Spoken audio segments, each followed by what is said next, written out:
আসন্ন West Bengal ICDS পরীক্ষায় যারা জিকেতে খুব ভালো স্কোর করতে চাইছো, তো তাদের জন্য আজকের এই ভিডিওটা থাকছে না। আজকের এই ভিডিওটির মধ্য দিয়ে ইন্ডিয়ান হিস্ট্রি থেকে তুলেছি বেশ কিছু গুরুত্বপূর্ণ প্রশ্ন, যেগুলো আমাদেরকে অবশ্যই জানতে হবে আসন্ন পরীক্ষার জন্য। তো এই প্রশ্নগুলোর মাধ্যমে বুঝতে পারবে যে প্রিপারেশনটা যে হচ্ছে এতে তোমার কতগুলো প্রশ্ন জানা এবং অজানাগুলোও কিন্তু একবার জানা হয়ে যাবে, তাই দেখতে থাকো। তো প্রথম যে প্রশ্নটাকে এখানে রাখা হয়েছে, কাকে তীর্থযাত্রীদের রাজকুমার বলা হয়? তো তীর্থযাত্রীদের রাজকুমার নামে পরিচিত কে? অপশানগুলো রয়েছে, দেখতে পাচ্ছ। প্রথম অপশানে বলা রয়েছে ফা হিয়েন, এরপর রয়েছে সেলুকাস, তারপর রয়েছে সুয়ানজাং, এরপর রয়েছে হিউয়েন সাং। তো তীর্থযাত্রীদের রাজকুমার নামে যিনি পরিচিত তিনি হলেন হিউয়েন সাং। হিউয়েন সাংকে বলা হয় তীর্থযাত্রীদের রাজকুমার। আর এই হিউয়েন সাংয়ের লেখা বিখ্যাত বইয়ের নাম হচ্ছে সি ইউকি বা ভারত ভ্রমণ কথা। পরবর্তী যে প্রশ্নটা রেখেছি দেখে নাও। গ্রিক ও আরামাইক ভাষায় অশোকের কোন শিলালিপি পাওয়া গেছে? তাহলে এখানে দুটো ভাষা বলা রয়েছে, গ্রিক ও আরামাইক। তো এই ভাষায় অশোকের শিলালিপি কোথায় পাওয়া গেছে? তো অশোকের অনেকগুলো শিলালিপি রয়েছে, তার মধ্য থেকে যে গ্রিক আর আরামাইক যে ভাষা, এই ভাষায় অশোকের শিলালিপি কোথায় পাওয়া গেছে সেটা কিন্তু এখানে উল্লেখ করতে হবে। তো প্রথমে এখানে বলা রয়েছে কাবুলের শিলালিপি, এরপর রয়েছে কান্দাহারের শিলালিপি, এরপর রয়েছে গুজরাটের শিলালিপি, এরপর রয়েছে মধ্যপ্রদেশের শিলালিপি। তো এই চারটি অপশানের মধ্যে যেটা কারেক্ট অ্যান্সার হবে সেটি হচ্ছে কান্দাহারের শিলালিপি। অপশান 2 হচ্ছে এই প্রশ্নের সঠিক উত্তর।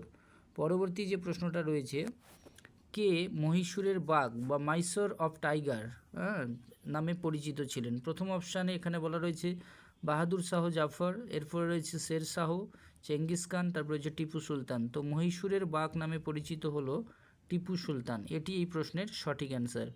এরপরে যে প্রশ্নটা রয়েছে, মনসব কথার অর্থ কী? প্রথম অপশানে বলা রয়েছে কর্তৃত্ব, এরপর রয়েছে সেবাধর্ম, তারপর রয়েছে পদমর্যাদা, তারপর রয়েছে ক্ষমতা। তো মনসব কথার অর্থ হলো পদমর্যাদা, এটি হচ্ছে এই প্রশ্নের কারেক্ট অ্যান্সার।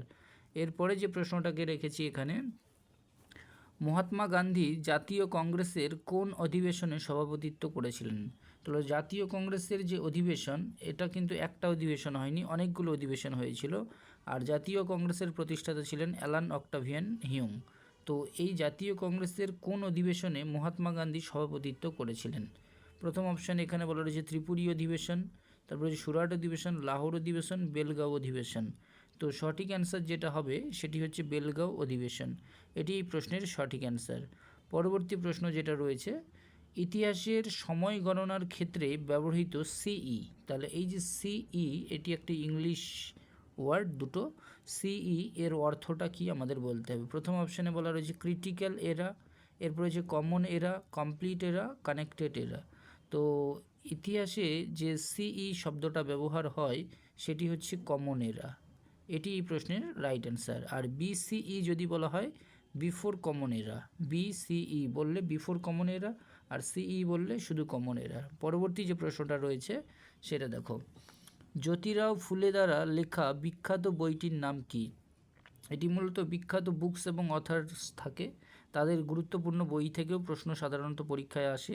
তো এই জন্য এখানে বলা রয়েছে জ্যোতিরাও ফুলে দ্বারা লেখা বিখ্যাত বইটার নাম আমাদের বলতে হবে। তো প্রথম একটা রয়েছে ট্রেন টু পাকিস্তান, এই বইটির লেখককে যদি কেউ জেনে থাকো তোমরা অবশ্যই জানাবে। খুশবন্ত সিং না আর কে নারায়ণ, এই দুটোর মধ্যে কোনটা হতে পারে, না অন্য কোনো হতে পারে, অবশ্যই জানাবে। তারপরে অপশান বলা হয়েছে গোলামগিরি, এরপর রয়েছে দি লাইট অফ মাউন্টেন, এরপর রয়েছে পভার্টি অ্যান্ড আনব্রিটিশ রুল। তো এখানে বলে রাখি পভার্টি অ্যান্ড আনব্রিটিশ রুলস নামক যে বইটা রয়েছে এই বইটির রচয়িতা হলেন দাদাভাই নওরোজি। আর গোলামগিরি নামক যে বইটি রয়েছে এইটি হচ্ছে জ্যোতিরাও ফুলে দ্বারা লেখা।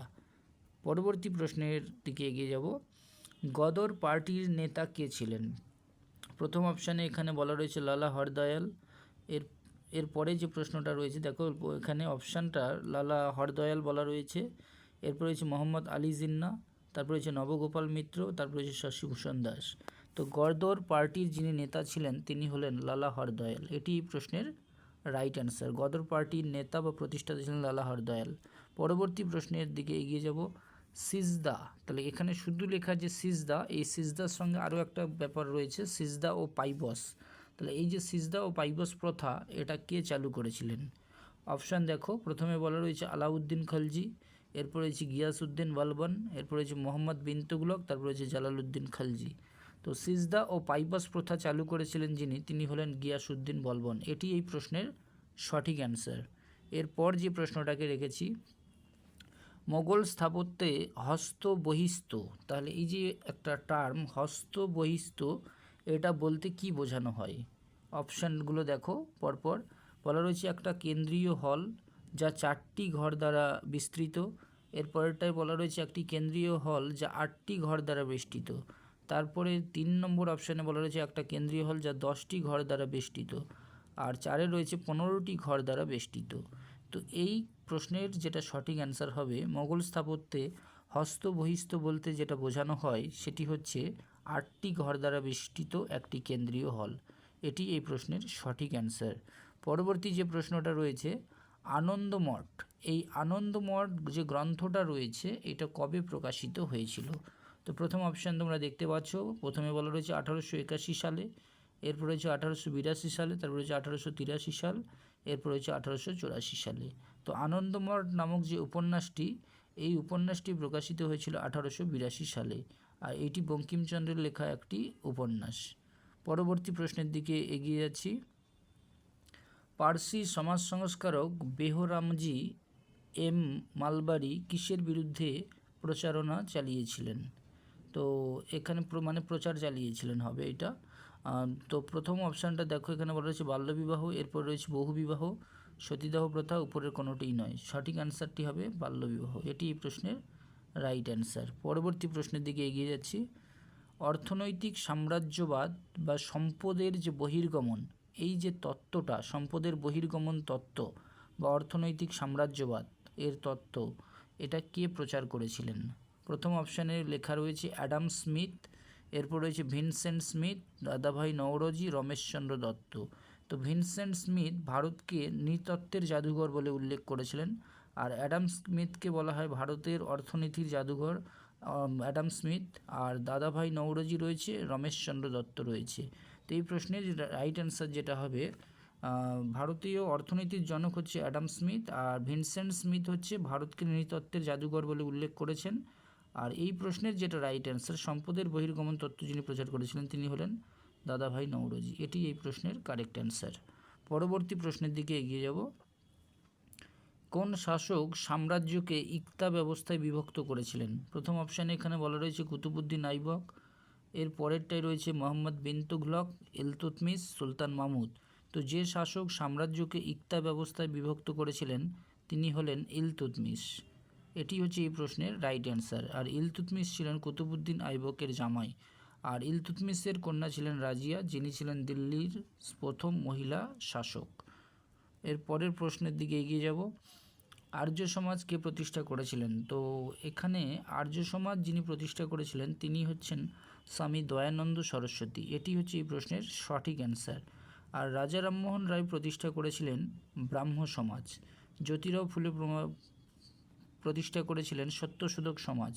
আর নববিধান ব্রাহ্ম সমাজ প্রতিষ্ঠা করেন কেশবচন্দ্র সেন। মানে বাকি অপশানগুলো আমাদের জানার প্রয়োজন রয়েছে।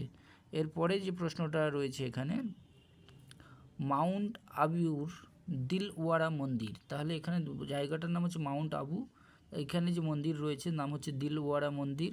এটি কোন ধর্মের সঙ্গে যুক্ত রয়েছে? প্রথম অপশানটাই বলা রয়েছে বৌদ্ধ ধর্ম, এরপর রয়েছে জৈন ধর্ম, শিখ ধর্ম, মুসলিম ধর্ম বা ইসলাম ধর্ম। তো মাউন্ট আবির দিলওয়ারা মন্দির যে ধর্মের সঙ্গে যুক্ত সেটি হচ্ছে জৈন ধর্ম। এটি এই প্রশ্নের কারেক্ট অ্যান্সার। পরবর্তী প্রশ্নের দিকে এগিয়ে যাব। বৈদিক দেবতা ইন্দ্র কিসের দেবতা? তাহলে ইন্দ্র কোন কিসের দেবতা সেটা আমাদের বলতে হবে, যেটা আমাদের ঋগ্বেদে মূলত উল্লেখ রয়েছে।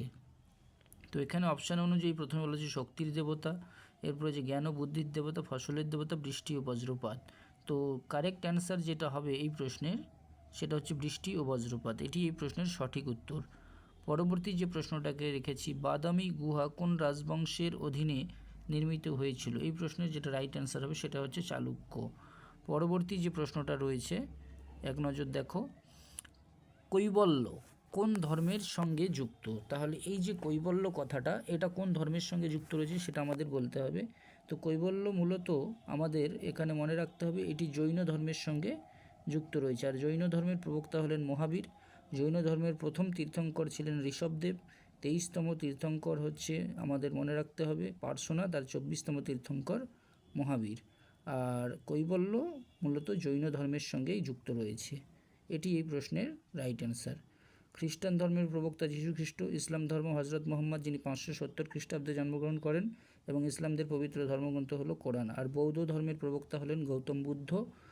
আর গৌতম বুদ্ধের যে প্রথম ধর্মের প্রচার যেটা তিনি করেছিলেন সেটা হচ্ছে সারনাথ। এটা আমাদের মনে রাখতে হবে। বৌদ্ধ ধর্মগ্রন্থের নাম ত্রিপিটক।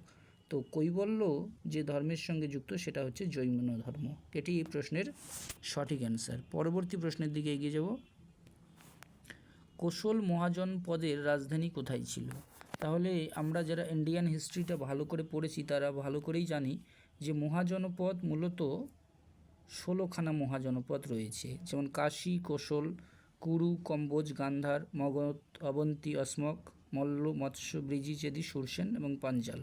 তো এই 16টি মহাজনপদের মধ্যে থেকে আমাদের মূলত এখানে বলতে হবে যে কোশল মহাজনপদটার রাজধানীটা কোনটা ছিল। তো কোশল মহাজনপদের রাজধানী যেটা ছিল সেটা হচ্ছে শ্রাবন্তী। এটি এই প্রশ্নের সঠিক অ্যান্সার। পরবর্তী প্রশ্নের দিকে এগিয়ে যাচ্ছি। অশোকের শিলালিপি কোন ভাষা ও লিপিতে ছিল? অপশানগুলোর মধ্যে বলতে হবে। তাহলে এই যে অশোকের শিলালিপি যিনি পাঠোদ্ধার করেছিলেন তিনি হলেন জেমস প্রিন্সেপ। তো এই অশোকের শিলালিপি যে ভাষা এবং লিপিতে ছিল সেটা কোনটা? প্রথম অপশানে বলা রয়েছে পালি ভাষা ও ব্রাহ্মী লিপি। পরেরটাই বলা হয়েছে ব্রাহ্মী ভাষা ও প্রাকৃত লিপি। তিনে রয়েছে প্রাকৃত ভাষা ও ব্রাহ্মী লিপি, আর ফরাসি ভাষা ও খরেস্ট্রি লিপি। তো এখানে আমাদের মনে রাখতে হবে এর প্রশ্নের যেটা রাইট অ্যান্সার হবে সেটি হচ্ছে প্রাকৃত ভাষা এবং ব্রাহ্মী লিপি। মানে স্ক্রিপ্টটা ছিল ব্রাহ্মী আর ল্যাঙ্গুয়েজটা ছিল প্রাকৃত। এটি হচ্ছে এই প্রশ্নের রাইট অ্যান্সার। স্ক্রিপ্ট ব্রাহ্মী স্ক্রিপ্ট আর ভাষাটা হচ্ছে প্রাকৃত ভাষা। পরবর্তী প্রশ্নের দিকে এগিয়ে যাচ্ছি। কোন পত্রিকার সঙ্গে মহাত্মা গান্ধী যুক্ত ছিলেন না? এটা পরবর্তী প্রশ্ন। মহাত্মা গান্ধী কোন পত্রিকার সঙ্গে যুক্ত ছিলেন না? প্রথম অপশানে বলা রয়েছে নবজীবন, এরপর রয়েছে যুগান্তর, ইয়ং ইন্ডিয়া, উপরের সবগুলো। তো এখানে আমাদের মনে রাখতে হবে নবজীবন এবং ইয়ং ইন্ডিয়া এই দুটো পত্রিকার সঙ্গে কিন্তু মহাত্মা গান্ধী যুক্ত ছিলেন। আর যুগান্তর নামক যে পত্রিকাটা এই পত্রিকার সঙ্গে তিনি কিন্তু যুক্ত ছিলেন না। তাই এটি হচ্ছে এই প্রশ্নের সঠিক অ্যান্সার, যুগান্তর পত্রিকা। পরবর্তী যে প্রশ্নটা রয়েছে, 1739 সালে নতুন যে শাসন ব্যবস্থা চালু হয়েছিল তার নাম কি? 1739 সালে, তাহলে এই শাসন ব্যবস্থার নাম হচ্ছে দ্বৈত শাসন ব্যবস্থা, যেটা মূলত 1739 সালে চালু হয়েছিল। পরবর্তী প্রশ্নের দিকে এগিয়ে যাচ্ছি। ঔরঙ্গজেবের উত্তরসূরি কে ছিলেন? খুব গুরুত্বপূর্ণ একটা প্রশ্ন। তাহলে এখানে অপশানগুলো যেটা রয়েছে বাহরম শাহ, এরপর রয়েছে আজম শাহ বা বাহাদুর শাহ প্রথম, তারপর রয়েছে কুলতুগনিগার, নাসিরউদ্দিন কুবাচা। তো ঔরঙ্গজেবের উত্তরসূরি যিনি ছিলেন তিনি হলেন বাহাদুর শাহ প্রথম। এটি এই প্রশ্নের সঠিক অ্যান্সার। এরপর যে প্রশ্নটাকে রেখেছি, রজমনামা কোন বইয়ের ফার্সি অনুবাদ? এই যে প্রশ্নটা, এই প্রশ্নটা সেন্ট্রাল লেভেলের বহু পরীক্ষায় বহুবার কিন্তু এসেছে, তাই প্রশ্নটা অত্যন্ত গুরুত্বপূর্ণ এবং মনে রাখতেই হবে। তো রজমনামা কোন বইয়ের ফার্সি অনুবাদ? তো প্রথম অপশান দেখতে পাচ্ছ রামায়ণ, ত্রিপিটক, বাইবেল, মহাভারত। তো রজমনামা যে বইয়ের ফার্সি অনুবাদ সেটি হচ্ছে মহাভারত। তো মহাভারতের ফার্সি অনুবাদের নাম হচ্ছে রজমনামা। পরবর্তী প্রশ্ন যেটা রয়েছে, বাণিজ্যে ব্রিটিশদের সাফল্যের প্রধান কারণ কী ছিল? তাহলে বাণিজ্যে ব্রিটিশরা যে সফলতা লাভ করেছিল তার প্রধান কারণটা কী? 1 নম্বর বলা হয়েছে অভিনব রণকৌশল, প্রজাসত্তা আদায়, নৌশ্রেষ্ঠত্ব, দমনমূলক নীতি। তো বাণিজ্যে ব্রিটিশদের সাফল্যের প্রধান কারণ ছিল নৌশ্রেষ্ঠত্ব। এটি এই প্রশ্নের সঠিক অ্যান্সার হবে, কারণ তারা নৌবিদ্যায় অত্যন্ত পারদর্শী ছিলেন। পরবর্তী প্রশ্ন, গৌতম বুদ্ধ কোন বংশে জন্মগ্রহণ করেছিলেন? Basic question. এই প্রশ্নের যেটা রাইট অ্যান্সার হবে দেখো এখানে দেখতে পাচ্ছ, প্রথম অপশানে বলা রয়েছে শুঙ্গ, শাক্য, মালব্য, ইন্দো ইরানীয়। তো এই প্রশ্নের সঠিক অ্যান্সার হচ্ছে শাক্য বংশ। এটি এই প্রশ্নের কারেক্ট অ্যান্সার।